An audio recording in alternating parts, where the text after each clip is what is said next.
Hey guys, Eddie Deline here. I thought I'd do a real quick video today, just real quick, answering a question that basically someone asked the other day, and it was, what were your thoughts on buying a new property versus buying an old property? Properties before 1987 and versus properties after 1987, so slightly newer ones that are, 5-10 years old. And I'm guessing the reason is they mentioned 1987 is because that's generally roughly the cutoff for tax depreciation, what they call like Division 43 tax depreciation, where you get roughly where you can claim roughly 2.5% of the building costs per year. And my answer to this question basically is I have bought properties in my portfolio that are really new as like, 3 years old, 5 years old, 7 years old, that have a lot of tax depreciation. I've also bought properties that are really, really old. Like my first property I ever bought was a 2-bedroom unit, and that was, built in like 1980. So that was right before the, tax depreciation cutoff. My second property I bought was in Adelaide, and that was built in 1960s. So that's fairly old and had no tax depreciation. But I think it was like my fifth and my 8th and 9th and 27. I've probably bought up to roughly about 45 properties now. I've got quite a lot. I think I'm probably going to hit 50 properties in the next few months, is another goal of mine. But to be honest, it doesn't really matter in the grand scheme of things if you buy a lot of old properties or if you buy a lot of new properties. The main thing that I would recommend is just buy as many as you can and start as early as you can. Buy properties with the main 3 keys, that are buying under market value, with huge capital growth in the metro areas, and obviously making sure you get really good rental yield, because that's the main thing. Those 3 keys: buying under market value, growth, and yield.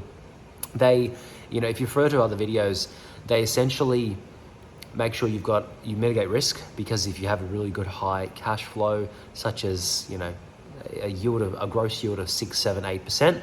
If interest rates now, yes, they've gone up, they've come from 2% to 3%, now a lot of them are in like the 4s, but if you're buying a 6, 7% yield, you're still neutrally geared, or worst case, a slightly bit negative, but then some of those new properties, you've got tax depreciation on that, kind of balance things out anyway. But the main thing is, I wouldn't let the media kind of deter you from taking action, because when I first started buying properties, it was like roughly 2009, interest rates were 7% or more, and everyone was saying don't buy because the GFC just happened. But had I listened to them, had I listened to everyone else, I wouldn't be where I'm at today. So you've just got to buy as many as you can when you can.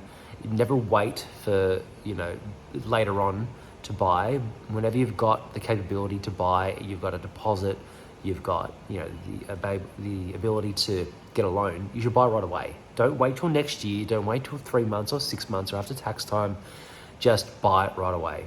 I look back even 2 years ago, when I bought a lot of properties in the last 2 years. I probably bought like upwards of 20 something properties in 18, 24 months, which is a lot by any means. But I look back and I just regret not buying other ones, which I turned down at last minute.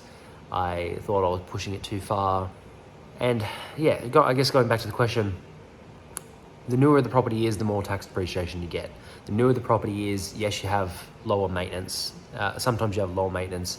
As an example, if you buy a property that's like 2007, 2010, relatively new, you probably won't have to replace a kitchen or a bathroom, things like that, which are some of the more expensive kind of things to replace. But if you buy a property that's in the built 1960, 1970, the keys to consider is, what is the bathroom and what is the kitchen like, and all those kind of wet areas that sometimes that can cost a lot of money to update and replace. Those are usually the two main key areas and things like that. So yeah, buy properties. I would recommend buying properties that do not need major significant renovations. Buy something that's good, set and forget, that you can buy under what it's worth. You buy something hypothetically for like, $350, and then you get it valued at $420. You take the equity out, you rinse and repeat again and again. You continue trying to buy as many properties as you can. So yeah, probably a very long answer to a short question, but should you buy it? What are my thoughts on buying properties prior to 1985 and after? In my portfolio of 45 properties, I've probably got 70% older ones, 30% newer ones. And they've all gone up. They all have made me hundreds of thousands, millions of dollars. You know, the rents all go up over time. So buy more. You know, don't discriminate. Don't just buy new ones, because sometimes, as an example, the newer properties, sometimes I speak to people and they say, oh, I only want to buy properties that's 5 years old. And then they say, oh, but I want a property that has a really big block of land of 1,000 square meters or 2,000 square meters. And I think in my head, 99% of the time you're not going to be able to find what you're looking for, because like these newer properties that you're after that are 3-4 years old, they're not built on, you know, big blocks. They're built on tiny blocks. So just things like that. You've got to be open with the types of properties and the age of the properties that you buy. The main thing is trying to buy under what it's worth, trying to buy with a good cash flow, and something that you can use as a stepping stone to get to the next one. That's the main thing. Buying a property that, you know, you've got equity in it, or that you can get it valued higher, and you can use that equity right away to buy another one, and you can continue rolling it from there. So that's my words of wisdom. Hope the video helps. Thanks so much for watching, and I'll see you in the next one. Bye for now.